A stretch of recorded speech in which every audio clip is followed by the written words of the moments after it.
His name is Ranko Ristic, and I think he's fantastic. That rhymes. And he and I had a really amazing meeting. Would you like to hear about it? Absolutely. The entire country of Serbia heard about it. So anyways, my friend Ranko became my friend when he and I were both at a round table at Mar-a-Lago in Florida at the President's lovely club. And he had a round table. And I'd been hearing from the Lord all that week. You know, you're going to go on this trip.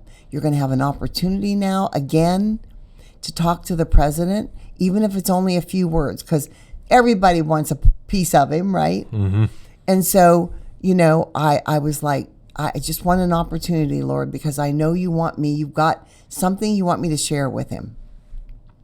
So I go, and when you go into the room, you name things for where you're going to sit at this round table. And I'm going along looking for where I'm going to sit, and I come to one that says, President Donald J. Trump.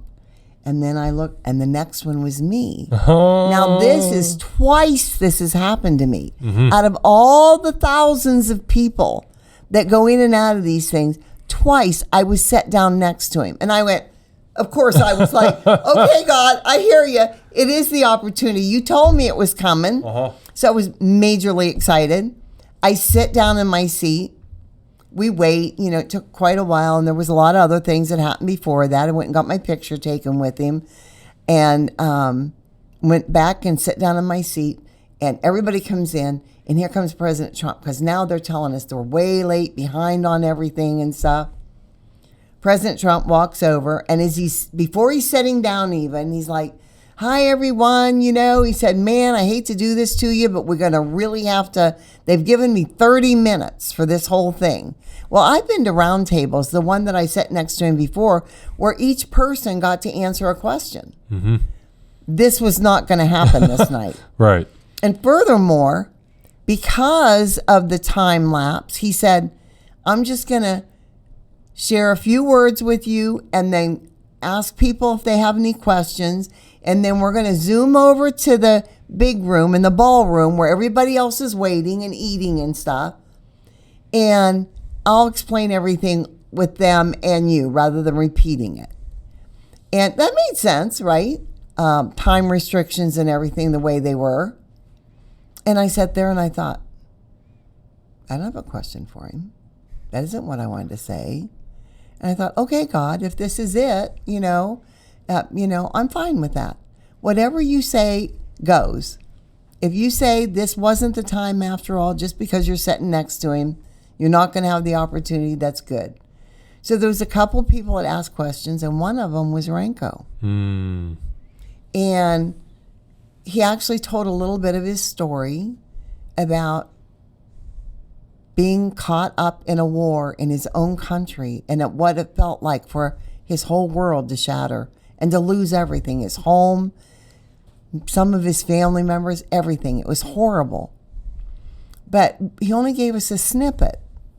And I thought to myself, wow, I need to find that man and I need to do his story. I need to interview him as many times as it takes to get his whole story. So it's over. We walk over. Everybody's, we're sitting over here yelling. Everybody's excited, right? Everybody gets their seat because the minute we do, then President Trump can walk in, and it's petitioned ropes down the sides from where he walks to the stage. And everybody stands up in excitement when he gets there, and we all walk towards the rope, and and I'm happy now. I'm satisfied. I know that this is the way it's going to be. And he goes up and he does this marvelous. I mean, when he talks to the people that love him, and we're the main audience, we're the only audience, it's a hoot. He's just so fun. So he got up and he gave us a great speech. He updated us on things, and then he introduced all the possible, at that time, candidates for the presidency or the vice presidency. Mm-hmm. So there was all of them, most all of them were there. And this was just weeks before that.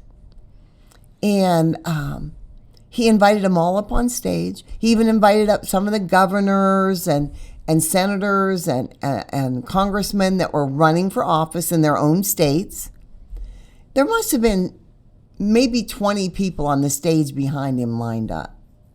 And then he did his fun stuff, because he says it like it is in front of us, because we know how to take it. We don't ever go, well, I'll dare him. Okay? We know him too well. So he got up there and he goes, and as for all of my big donors out there, he said, you want to come up on the stage? He said, make me a big offer and maybe I'll let you come up here and talk. And then he actually brought up an amount. And you know what God said to me? He said, now's your chance, Elaine. So I took my chance and I raised my hand and said, I will. And President Trump's like, get up here, come on. So I go up on stage and I had one thing to tell him. And I stood there and talked for a few minutes and shared with everybody that this is the man, because he was standing right next to me. I said, this is the man that God chose. And this is the man who's right now, he was, at the time he was going through all the trials and stuff. He couldn't even be on the rally, go to the rallies and stuff he had planned and that. And I said, so we're all going to rally for him, aren't we? And we all love him, and we all know that God chose him. And people were yelling and screaming and excited, and it was a great thing. It wasn't me, it was God. It wasn't my words, it was his. It's always great when it's his words, right? And so I just spoke from my heart what God was telling me to say. And later that night, when he was getting ready to go up to his studio, his house over top of Mar-a-Lago, he was heading that way and everybody was up applauding him. We always loved to just cheer for him. And so we were doing that, and he walked around and he walked over to where I was and he came over and he goes, and you gave the best speech today. That's a moment I will never forget in my life. Never, ever, ever. Okay. It meant the world to me. And, what furthermore meant so much was afterwards I saw Ranko. I said, I want to do this. And he was all in for it. He said, sure, that's great. And we change numbers and that. Well, sometimes people do that and it's weeks before you hear anything. Well, within a couple days, he calls me. And I'm like, yeah, of course I want to interview you, He said, well, can I fly out next week? And I'm always, I'm always the one going, okay, I'll buy you a ticket. I'll put you up in a hotel, whatever. And he goes, oh, no. He said, I'll buy my ticket and just give me some ideas of where the hotel and stuff. And I'm like, wow, this guy is great, And he flies out and we do the shows. They turned out amazing. Look him up sometime. You'll love his story. It's amazing. And the best thing that happened, though, was when he said to me, he said, I got to be honest with you. He said, when you stood up in that ballroom and said, that you would do that, and you went to go up on that stage, I thought to myself, what does that woman have to say? In other words, President Trump's there. We want to listen to him. Come on. What could she possibly, and I get it, And he said, I was thinking, what does she have to say that's so important?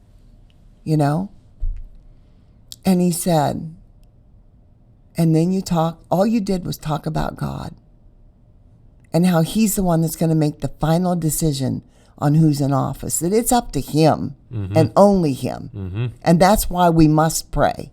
He said, when you gave that whole talk, he said, I knew right then I'd do anything you ever wanted me to or anything you asked of me. So when you came to me and said you wanted to put out my story and nobody's ever done that, he said, it meant the world to me. So I'm sure, I don't know if we're putting up the pictures or what. But not only did we run into each other at the convention center while we were waiting on President Trump, but it was a great reunion. We took pictures and everything, and it was so exciting and wonderful to see him. And then he sent me a message and a picture showing that he had put us in the Serbia newspaper, and I'm sure you're seeing the picture of it now because we're going to show it. Okay, and what an honor! I mean, really, when you step up and you stand up for Christ, He will make everything better. He will give you things you never dreamt of. He will give you more than you could ever expect. And that story there tells it all. I wasn't there for myself to begin with when I went to the round table. And I wasn't there to get up on stage with President Trump. I didn't know any of that was going to happen. I just kept following what God told me. And now I've made a wonderful relationship with a wonderful person who had a great story. And the real story is yet to be heard and yet to be seen. Because now we get to walk forward and continue adding to that story. Ranko and I will be friends forever, as long as I live.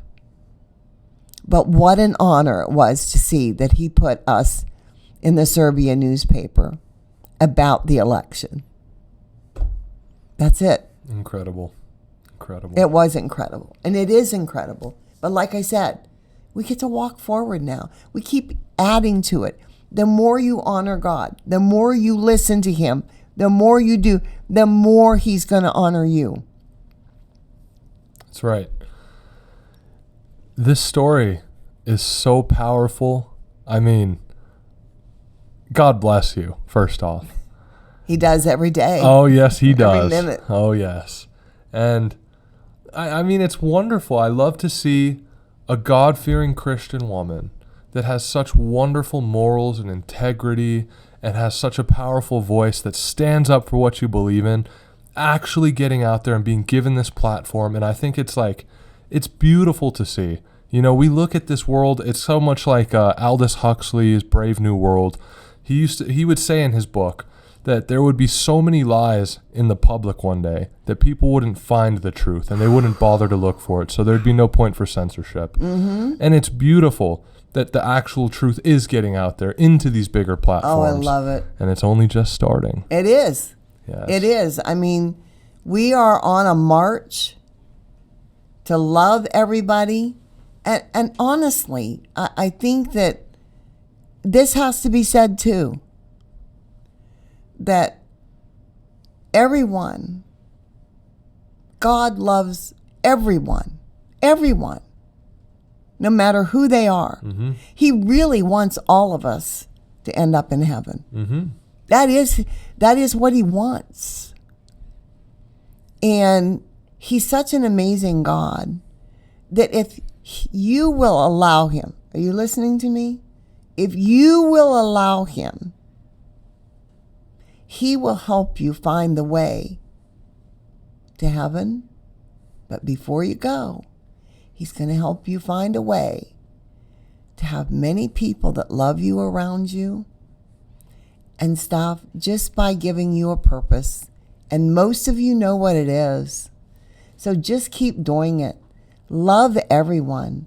Live like today's your last day. I've always loved that statement because it's reality. You know, I lost a nephew not too long ago, 42, on a motorcycle accident here in Tucson. As my pastor said, he didn't know that was going to happen. He didn't plan for that. Fortunately, when he was in 6th grade, he gave his life to Christ. So we know he's in heaven.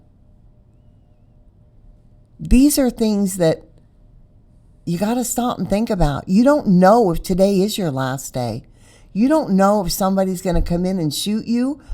In this day and age, it could happen. You don't know if you're going to get in a car accident on the way home or what's going to happen. You don't know if something you eat isn't going to poison you and kill you. It happens all the time in this world. Every day there's people who die of food poisoning. There's people that choke to death. These are things that are the surreal kind of deaths. They happen every day.